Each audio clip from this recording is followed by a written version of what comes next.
Praise Lord, जय मसीह की। मैं स्टैनली मैकवान, मेरे YouTube channel Hindi Gujarati Bible study में आपका स्वागत है। मेरे चैनल को आज अभी इसी वक्त आप सब्सक्राइब कर लीजिए और परमेश्वर के ज्ञान में आप पढ़ते जाओ। प्रभु ने ऐसा कहा, जैसा मैं पवित्र हूँ वैसे आप भी पवित्र बनो। ये पवित्र होना मतलब क्या है? परमेश्वर बोलते हैं कि संसार से आप जुदा हो। इस संसार से जुदा होना मतलब क्या है और इसके पीछे परमेश्वर क्या हमको सिखाना चाहते हैं? हम कैसे कह सकते हैं कि हम सबसे अलग है, सबसे जुदा है, या हम कैसे कह सकते हैं कि मैं पवित्र हूँ? वो जानने के लिए इस वीडियो को पूरा देखो। हालेलुया। हम जिस परमेश्वर को मानते हैं वो हमारे परमेश्वर, उनमें सबसे बड़ी जो बात है वो है पवित्र। हमारे परमेश्वर पवित्र है और पवित्र का मतलब होता है कि जिनके अंदर कोई भी पाप नहीं, कोई भी गुनाह नहीं। ऐसे हमारे परमेश्वर है।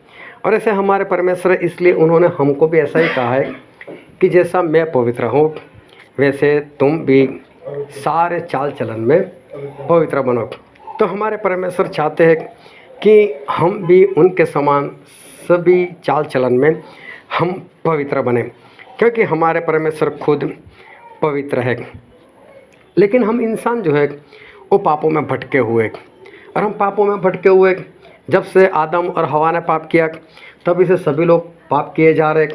और इसलिए परमेश्वर ने जब आसमान से देखा कि इस धरती पर कोई है नहीं जो पापों से छुटकारा दे सके, जो पापों से आज़ाद कर सके। बहुत सारी बलि आई लेकिन फिर भी किसी बलि से किसी का कुछ भी नहीं हुआ। बहुत सारे भविष्यवक्ता आकर चले गए, उन्होंने बहुत कुछ समझाया, लेकिन फिर भी इंसान की जो सही ज़रूरत थी वो पूरी नहीं हुई। और इसलिए परमेश्वर ने चाहा कि मैं खुद जाऊंगा और मैं खुद इंसान के लिए अपना लहू बहाऊंगा, और उनका जो पवित्र लहू है उससे हमें आज भी पापों की क्षमा मिलती है। और जब प्रभु इस धरती पर आए थे तो उन्होंने अपने चेलों से एक बात की थी, और हम बाइबल में पढ़ते हैं मत्ती रचित सुसमाचार उसका 26वां अध्याय और उसका 28 वचन।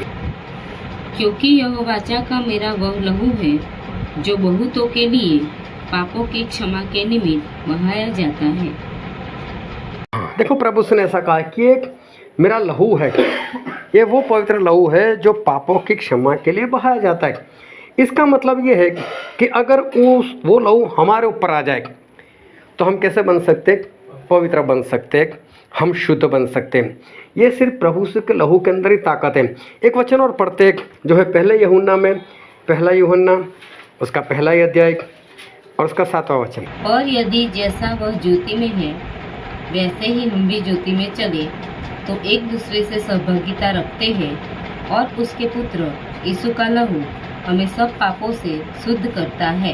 यहाँ पर भी लिखा है कि प्रभु यीशु का लहू वो हमें सारे पापों से शुद्ध करता है। तो दो जगह पर हमने पढ़ा कि प्रभु यीशु का लहू जो है उसी से हम शुद्ध होते हैं, उसी से हमारे पाप जो है वो मिटाए जाते हैं। एक वचन और पढ़ते हैं जो है प्रेरितों के काम में उसका 20वां अध्याय और उसका 28 वचन। इसीलिए अपनी और पूरे झुंड की चौकसी करो जिसमें पवित्र आत्मा ने तुम्हें अध्यक्ष ठहराया है कि तुम परमेश्वर की कलीसिया की रखवाली करो जिसे उसने अपने लहू से मोल लिया है। अपने लहू से मोल लिया है। देखो, प्रभु यीशु ने अपने लहू से हमको खरीदा है। उस लहू से हम शुद्ध होते, उस लहू से हम पवित्र होते। अभी हम तो ये सब कुछ पढ़ते हैं, सुनते हैं, समझते हैं कि पवित्र पवित्र पवित्र, लेकिन पवित्र का मतलब क्या होता है? किसको हम कह सकते हैं कि मैं पवित्र हो गया? हम कैसे मानेंगे कि हमारे परमेश्वर पवित्र है? पवित्रता जो है उस शब्द का मतलब क्या होता है? किससे हम मानेंगे कि हम पवित्र है? जब परमेश्वर ने मूसा को बहुत सारी आज्ञा दी थी, और मूसा को बोला था मिलाप वाला तंबू बना, और फिर साथ में उसको ये भी बोला था कि अपना तेरा जो भाई है हारून उसको बोला प्रधान याजक बना, और फिर बोला था कि उसका अभिषेक करना, फिर बोला था कि याजक के लिए वस्त्र बनाओ। तो पहले ज़माने में जो याजक होते थे उनके खास तरह के वस्त्र होते थे। तो जब वो वस्त्र पहनते थे तो उससे पता चल जाता था कि ये याजक है, वस्त्र से पहचाने जाते थे। आज भी देखो पास्टर लोग होते हैं, उनके खास वस्त्र होते हैं, वो लोग वस्त्र पहनते हैं और उससे पता चलता है। अभी पिछले संडे मुझे किसी के घर में जाना हुआ और जिनके घर में जाना हुआ वो लोग हिंदू थे। अभी मुझे तो बुलाया था और जिन्होंने मेरा नाम दिया था बोले मैं अपने पास्टर को लेकर आऊँगी। तो जब मैं वहाँ पर गया तो लोग बैठे तो अभी भी इंतज़ार कर रहे हैं कि अभी कोई पास्टर आएगा, अभी कोई पास्टर आएगा। फिर आखिर में उसको पूछ लिया कि पास्टर लेकर आने वाले थे, तो बोले ये क्या बैठे। तो मुझे बोले ये पास्टर है। बोले हाँ, अरे मैंने तो समझा कि वो सफ़ेद कुर्ता पहन कर आएंगे, कोई ऐसा होगा जिसके ऊपर बड़ा सा क्रॉस लटका हुआ होगा। तो ऐसे दिमाग में आ जाता है। लेकिन ये शुरू हुआ था परमेश्वर से, और परमेश्वर ने बोला था कि जो याजक लोग हैं उनको खास तरह के वस्त्र पहनाना, और उनके खास तरह के जो वस्त्र थे उनमें एक बात मैं पढ़ाना चाहता हूँ जो है निर्गमन के पुस्तक में, और उसका 28वां अध्याय और 36 और 37 वचन। फिर चोखे सोने की एक पट्टी बनवाना, और जैसे छापे में वैसे ही उसमें ये अक्षर खोदे जाए, अर्थात यहोवा के लिए पवित्र, और उसे नीले फीते से बांधना, और वह पगड़ी के सामने के हिस्से पर रहे। अभी देखो, बोले हारून जो प्रधान याजक है उसके जो वस्त्र बनाने थे उसमें सोने के ऊपर ऐसा लिखना है कि यहोवा के लिए पवित्र, और वो चीज़ जो है उसकी पगड़ी के अंदर लगाया जाए। मतलब यहाँ ऊपर जब भी वो याजक के वस्त्र पहनेगा लिखा हुआ दिखाई देगा कि यहोवा के लिए पवित्र।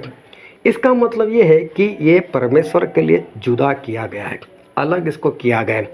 तो पवित्र का मतलब ये होता है जुदा होना, अलग होना, इसको बोलते हैं पवित्र। पवित्र का मतलब ये नहीं कि शुद्धता, लेकिन पवित्र होना इसका सही मतलब होता है अलग होना और लोगों से जुदा होना। तो प्रभु यीशु ने हमारे लिए अपना लहू बहाया, उस लहू से हम पवित्र होते। तो पवित्र होने का मतलब क्या है? हम अलग होते। जब भी प्रभु यीशु का लहू हमारे ऊपर आता है तब हम और लोगों से जुदा हो जाते हैं, हम अलग हो जाते हैं। तो किस चीज़ के लिए हमारे परमेश्वर हमको जुदा करते हैं, किस बात के लिए हमारे परमेश्वर हमको अलग कर रहे, तो उसका एक खास कारण है। और बाइबल में एक वचन पढ़ते हैं, पहला पतरस उसका 2 अध्याय उसका 9 वचन। पर तुम एक चुना हुआ वंश और राजपदधारी याजकों का समाज और पवित्र लोग और परमेश्वर की निज प्रजा हो, इसीलिए कि जिसने तुम्हें अंतर में से अपनी अद्भुत ज्योति में बुलाया है उसके गुण प्रकट करो। उसके गुण प्रकट करो। क्या लिखा है? तुम तो चुना हुआ वंश, राजपदधारी याजकों का समाज, फिर लिखा है पवित्र प्रजा। हम परमेश्वर के पवित्र लोग। क्यों पवित्र लोग? तो बोले तुम्हें बुलाया गया किसी काम के लिए। मैंने तुम्हें पवित्र क्यों किया? तो बोले परमेश्वर के गुणों को प्रकट करो। तो हमें अलग क्यों किया गया, हमें पवित्र क्यों किया गया? उसके पीछे एक राज है, और वो राज ये है कि हमें परमेश्वर के गुण को प्रकट करना है। और परमेश्वर के गुण को प्रकट करना मतलब ऐसा नहीं है कि हम जहाँ जाए वहाँ पर लोगों को बताते रहे हमारे परमेश्वर ऐसा है, हमें परमेश्वर ऐसे, ऐसा नहीं। वो हमारे चरित्र से दिखाई देना चाहिए कि हमारे परमेश्वर कैसे है। हम जिस तरह से जीवन जिएंगे उससे सामने वाले को पता चलेगा कि इसका जीवन कैसा है। अगर हम सभी लोगों से अलग है तो हमारा चरित्र सभी लोगों से अलग होगा। हमारा चरित्र अलग होगा तो कोई हमको पूछेगा भाई साहब तू ऐसे क्यों जीवन जीता है? तो हम बोलेंगे हम अलग किए हुए लोग हैं, हम पवित्र है। तो पवित्र है तो हमें किसी को बोल बोल कर नहीं बताना, हमारे परमेश्वर के कैसे गुण हैं वो हमको बोल बोल कर नहीं बताना। ऐसे तो हम बाइबल पढ़कर हम सब कुछ बता सकते। दुष्ट आत्मा भी बोलती थी यीशु मसीह को देखकर, हम तुझे जानते हैं तू परमेश्वर का पवित्र है, लेकिन वो खुद कहाँ पवित्र रहते थे। तो ऐसे लोगों को नहीं बताना है कि हमारे यीशु मसीह पवित्र है, अच्छे है, भले है, वो नहीं बताना। हमें हमारे चरित्र से हमारे परमेश्वर को प्रकट करना है। इसको कहते हैं कि पवित्र होना। और उनके गुण प्रकट करने के लिए हमारे परमेश्वर ने हमको जुदा किया है, या तो हमें पवित्र किया है। शाऊल जो इस्राएल के सबसे पहले राजा बने, परमेश्वर ने उनको शुद्ध किया, उसको पवित्र किया, उसको पवित्र आत्मा दिया। क्यों? ताकि वो अभी सारे इजराइल लोगों से अलग है। अब उसे वो काम करना है जो आज तक उसने नहीं किए थे। अब वो जुदा हो गया, अब गधे को ढूंढने नहीं जाना है, अब ऐसे ही फालतू में टाइम वेस्ट नहीं करना है। अब वो राजा बना है, अब परमेश्वर का काम उसको करना है। लेकिन शाऊल राजा ने परमेश्वर का काम नहीं किया। शाऊल राजा को जिस तरह से चलना चाहिए उस तरह से शाऊल राजा नहीं चले, वो पवित्र नहीं बने रहे। तो आखिर में क्या हो गया? उनका नाश हो गया। परमेश्वर ने जुदा किया था, लेकिन जिस कारण से जुदा किया था उस पवित्रता में वो बने नहीं रहे, अपने चरित्र से परमेश्वर के गुणों को प्रकट नहीं किया और आखिर में वो नाश हो गए। एली के 2 बेटे थे, एली भी प्रधान याजक थे और उनके 2 बेटे थे, होप्नी और फिनहास। ये दोनों उनके बेटे थे, लेकिन वो लोग कुकर्म करते थे। जिस तरह से उनको परमेश्वर के रास्ते पर चलना चाहिए वो नहीं चलते थे, जबकि उनकी पगड़ी पे लिखा हुआ था सोने के ऊपर यहोवा के लिए पवित्र। तो यहोवा के लिए पवित्र मतलब कुकर्म तो सभी लोग करते, लेकिन तुम लोगों को जुदा किया है, तुम लोग इसमें से नहीं हो, तुम्हें ये काम नहीं करना है, तो तुम लोग जुदा हो, अलग हो। ये काम और लोग करें ठीक है, वो आम इंसान है, लेकिन तुम लोग नहीं कर सकते क्योंकि तुम तो याजक हो, तुम्हें तो पवित्र किया गया, तुम इन लोगों से अलग हो, तो अलग रहो।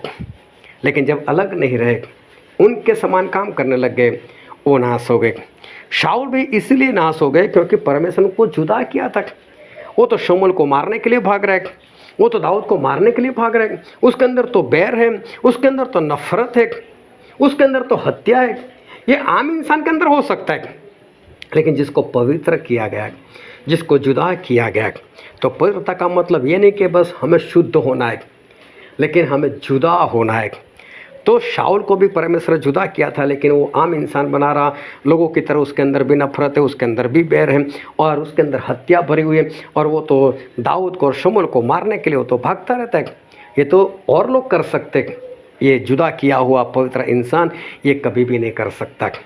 ध्यान से समझते रहना कि हमारे परमेश्वर हमको पवित्र करते हैं, मतलब हमको अलग करते, हमें जुदा करते। शमसून के बारे में जब हम पढ़ते तो शमसून को तो पैदा होने से पहले ही परमेश्वर ने चुन लिया था और उनको जुदा किया था। उनके माता पिता को पहले से बोल दिया था कि ये नाज़री कहलाएगा, इसके सर के ऊपर कभी अस्त्रा नहीं आएगा, इसके बाल नहीं कटेंगे, ये दाखरस नहीं पिएगा, ये अंगूर की बनाई हुई कोई आइटम नहीं खाएगा, साथ ही में उसको शादी भी नहीं करनी थी। लेकिन देखो जैसे ही बड़ा हुआ ये आम इंसान की तरह रहने लग गया, जबकि परमेश्वर ने बोला था ये मेरा चुना हुआ है, ये मेरा पवित्र किया हुआ इंसान है, इसको जुदा किया हुआ है, इसको और काम नहीं करने। अब ये तो शादी करने के लिए जा रहे हैं, मतलब जिस तरह से परमेश्वर ने अलग किया था वैसे अलग नहीं रहा। इसी को कहते हैं पवित्र। पवित्र रहना मतलब कि संसार से सभी से अलग रहना। अभी गेजी जो एलिसा के साथी थे, एलिसा के नौकर थे, जब नामान कोढ़ी उनके पास आते हैं, चंगाई पाते हैं, तो नामान उनको सोना चांदी देते। अभी एलिसा ने बोला तो कुछ नहीं, सिर्फ मना कर दिया, लेकिन अंदर से हंसी आती होगी कि भाई साहब तेरे पास सोना बरसों से पड़ा था, लेकिन तू तो कोढ़ी था और कोढ़ तेरे से जा नहीं रहा था, ना तेरे सोना चांदी से जा रहा था, और तू मेरे पास आया। मेरे पास सोना चांदी नहीं, लेकिन मेरे पास वो तो है कि मैं कोढ़ दूर कर सकता हूँ। तो तेरा सोना चांदी मेरे का काम का, जब तेरे काम का नहीं आया, सोना चांदी से तेरा कोढ़ कभी नहीं गया, तेरा कोढ़ गया यीशु मसीह के नाम से गया, तो फिर तू अभी इस सोना चांदी मुझे क्यों देता है? तो सिर्फ मना कर दे, मुझे नहीं चाहिए। लेकिन वहीं पर गेजी है, और गेजी मन में सोचता है, बोले परमेश्वर की सौगंध मैं तो जाऊंगा और लेकर आऊँगा। जबकि गेजी को अलग किया हुआ है कि तू भविष्यवक्ता के साथ रहेगा, तू परमेश्वर के संत के साथ रहेगा, तुझे अलग किया गया है। लेकिन वो भी अगर लालच करे और वो भी आम इंसान की तरह सोना चांदी के पीछे भागे तो क्या होगा? आखिर में वो कोढ़ी हो गया, और कोढ़ी होकर वो वहाँ से चला गया। अनन्या और सफीरा के बारे में जब हम पढ़ते तो वो लोग भी पवित्र किए गए हुए थे, वो लोग भी प्रभु यीशु के लहू से शुद्ध हुए थे, पवित्र हुए थे, उनको भी जुदा किया गया था, लेकिन फिर भी वो लोग लालच रखते। आम इंसान लालच रखे वो ठीक है, लेकिन जो पवित्र किया गया है वो अगर लालच रखे तो कैसे चलेगा? और ये दोनों जो है वो दोनों के दोनों वो मार दिए गए। परमेश्वर बोलते हैं कि मैंने तुम्हें पवित्र किया है, मतलब मैंने तुम्हें अलग किया है। प्रभु यीशु ने बोल दिया पतरस को भी कि पतरस आज तक तो तुम मछली पकड़ता था, अब नहीं पकड़ना है, अब तुझे क्या करना है? इंसानों को पकड़ना है। देखो परमेश्वर अलग किया है, इसी को बोलते हैं पवित्र, कि परमेश्वर हमको पवित्र करते, हमको अलग करते। और जब परमेश्वर हमको अलग करते हैं तो हम अलग दिखाई देने चाहिए, और लोगों से हम अलग दिखाई देने चाहिए। लेकिन आज दुनिया में देखो तो मसीही लोग जिस तरह से अलग दिखाई देने चाहिए उस तरह से अलग नहीं दिखाई देते। क्यों ऐसा? क्यों आज मसीह लोग अलग नहीं दिखाई देते। एक वचन हम पढ़ते हैं जो है कुलुस्सी में, कुलुस्सी उसका 3 अध्याय उसका 1 और 2 वचन। अतः जब तुम मसीह के साथ जिलाए गए तो स्वर्गीय वस्तुओं की खोज में रहो जहाँ मसीह विद्यमान है और परमेश्वर के दाहिनी ओर बैठा है। पृथ्वी पर की नहीं परंतु स्वर्गीय वस्तुओं पर ध्यान लगाओ। देखो यहाँ पर क्या लिखा है, अगर तुम्हें जिलाया गया, मतलब पापों में मुर्दा थे, अगर पापों में से तुम्हें बाहर निकाला, तुम्हें शुद्ध किया, तुम्हें पवित्र किया, तो परमेश्वर बोलते अब संसार की बातों के ऊपर मन न मत लगाओ। लेकिन कहाँ पर मन लगाओ अपना, तो बोले जहाँ पर प्रभु यीशु चले गए, मतलब स्वर्ग की ओर निगाह उठाओ और स्वर्ग की बातों के ऊपर मन लगाओ, इस संसार की बातों के ऊपर मन ना लगाओ। अब परमेश्वर ऐसा कहना चाहते हैं कि हमें इस धरती के ऊपर मन नहीं लगाना, इस धरती की बातों के ऊपर मन नहीं लगाना। हम जुदा किए गए हैं, तो इस संसार के लोग इस संसार की वस्तुओं के ऊपर मन लगाते, लेकिन हमें कहाँ पर मन लगाना है, जहाँ पर प्रभु यीशु विद्यमान है, उस जगह पर जहाँ प्रभु यीशु भी रहते हैं, वहाँ पर हमें मन लगाना है। मतलब हमें आसमान की ओर देखना है। अभी देखो, जो आसमान की ओर देख सकेगा, जो ऊपर देख पाएगा, वही ऊपर वाली बातों के हिसाब से नीचे जीवन जी पाएगा। लेकिन इंसान संसार में रहता है तो उसकी निगाह चारों ओर ही घूमती है, चारों ओर घूमते तो ऊपर देख नहीं पाता, ऊपर देख नहीं पाता तो वो अलग नहीं दिखाई देता। जो ऊपर देखेगा उससे ही सब अलग दिखाई देगा और वो अलग बनकर रहेगा। लेकिन ऊपर वाली बात क्यों नहीं दिखाई देती, क्योंकि बाइबल में एक वचन लिखा है, हम पढ़ते हैं रोमिया उसका 12वां अध्याय और उसका 1 वचन। इसीलिए हे भाइयों, मैं तुमसे परमेश्वर की दया स्मरण दिलाकर विनती करता हूँ कि अपने शरीरों को जीवित और पवित्र और परमेश्वर को भावता हुआ बलिदान करके चढ़ाओ, यही तुम्हारी आत्मिक सेवा है। हाँ, यहाँ पर ऐसा लिखा है कि तुम्हारे शरीर का जीवित, दूसरी बात लिखा है पवित्र, और तीसरी बात लिखा परमेश्वर को भावता हुआ बलि। अभी समझना इस बात को, क्या लिखा है, तुम्हारी बलि चढ़ाओ, ऐसा यहाँ पर लिखा है। हमारी बलि हमको चढ़ानी है, लेकिन कैसी बलि, जीवित, मरना नहीं है। पहले क्या है, उस वेदी के ऊपर पशु को मार देते थे, लेकिन बोले अभी मारना नहीं है और बलि किसी पशु को नहीं देनी, बलि किसकी देनी, हमारे खुद की बलि देनी। तो उस ज़माने में जो वेदी बनाते थे, तो निर्गमन उसका 25वां अध्याय बाद में पढ़ लेना शांति से, उसमें वेदी किस तरह से बनानी वो लिखा हुआ है। वेदी कैसी बनानी थी कि तकरीबन 6 फुट की ऊंचाई के ऊपर, उसकी ऊंचाई 6 फुट, फिर उसके आधे में मतलब बीच में मतलब 3 फुट के ऊपर वहाँ पर एक जाली रख दी जाती थी। जाली मतलब जैसे आटा छानते हैं ना, बस ऐसी वहाँ पर जाली बीच में रखते थे। फिर उस जाली के जो नीचे वाला हिस्सा होता, जो 3 फुट जगह रहती थी, वहाँ पर लकड़े रख दिए जाते थे और उस जाली के ऊपर पशु को रख दिया जाता था और पशु को रस्सी से बांध दिया जाता था। क्यों, उसकी बलि चढ़ानी होती थी। तो बलि कैसे चढ़ाते थे, पहले उस पशु की गर्दन को काटना है, गर्दन काटने के बाद जब उसका लहू बह जाता है, उसके बाद जो नीचे लकड़े होते उस लकड़े को जलाना होता था। इसको कहते थे होम बलि। इस तरह से परमेश्वर को होम बलि दी जाती थी। लेकिन अब परमेश्वर क्या बोलते हैं, तुम्हारे शरीरों का जीवित, पवित्र और परमेश्वर को भावता हुआ बलि चढ़ाओ। अभी देखो, उसी वेदी के ऊपर हमें चढ़ना है। तो वेदी की ऊंचाई कितनी है, 6 फुट। उसके बीच में 3 फुट की जगह जहाँ पर जाली है वहाँ पर हमको वहाँ पर सो जाना है। लेकिन बलि को जब काटते हैं तो छटपटाता है, और वो छटपटाए ना, छटपटाएगा तो बाद में भी, लेकिन छटपटाने के बाद कुछ हो ना जाए, उसको हो ना जाए मतलब वो तड़पेगा तो वहाँ पर उस वेदी के ऊपर सही से रह नहीं पाएगा, उसका सर उछलता रहता है। एक बार मैं गया था मुर्गी लेने के लिए। अभी हुआ क्या, उसने उसकी पंखों को एक पैर में दबोच लिया और दूसरे पैरों से उसके पैरों को दबोच लिया और फिर गर्दन उसने काट दी। लेकिन तभी क्या, वो उसके हाथों से, उसके पैरों से वो निकल गई मुर्गी। अभी गर्दन कटने के बाद भी भागी वो, हाँ 15-20 कदम तक भागे, फिर वो ढेर हो गई। मतलब बाद में भी जान रहती है कुछ पल तक। इसलिए पशु को बांध दिया जाता है ताकि ऐसा कुछ गड़बड़ी ना होने पाए। तो अभी उस वेदी के ऊपर हमें सोना है, हमारे गर्दन को काटना है, लेकिन कटेंगे तो छटपटाएंगे। तो इसलिए क्या किया जाता है, उसको बांध दिया जाता है। और एक वचन पढ़ते हैं भजन संहिता उसका 118 अध्याय उसका 27 वचन। यहोवा परमेश्वर है और उसने हमको प्रकाश दिया है। यज्ञ पशु को वेदी के सींगों से रस्सियों से बांधो। हाँ, यहाँ यज्ञ पशु को वेदी के सींगों के साथ रस्सी से बांधो। देखो पूरा सब्जेक्ट कुछ अलग है और बीच में ये बात यहाँ पर रख दिए। परमेश्वर ये कहना चाहते हैं उस जगह पर वेदी के ऊपर जो यज्ञ पशु मतलब जिसको मारना है, जिसकी बलि करनी है, उसको अच्छी तरह से बांधो। अभी बलि किसकी देनी है? हमारे खुद की। हमारे खुद की बलि देनी, तो वहाँ पर उस 3 फुट की ऊंचाई के ऊपर उस जाली के ऊपर हमको अच्छी तरह से बांध दिया जाएगा।